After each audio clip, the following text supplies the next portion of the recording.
கிருஷ்ணகிரி மாவட்டம் போச்சம்பள்ளி வார சந்தையில் வாங்கி சென்ற 8 ஆடுகள் பலியானதால் வியாபாரியுடன் விவசாயிகள் தகராறில் ஈடுபட்டது குறித்து போலீசார் விசாரணை மேற்கொண்டுள்ளனர். போச்சம்பள்ளி சந்தையில் பணந்தூரைச் சேர்ந்த விவசாயிகள் சுமார் 1.5 லட்சம் ரூபாய்க்கு 20 ஆடுகள் வாங்கியதாகவும் அவற்றில் 8 ஆடுகள் அடுத்தடுத்து உயிரிழந்ததாகவும் சொல்லப்படுகிறது.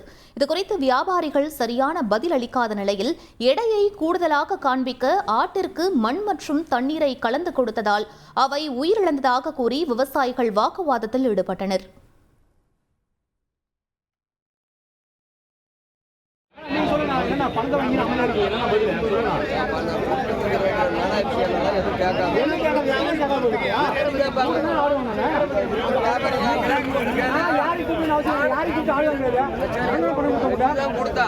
ஆட்டுக்கு வைரஸ் காய்ச்சல்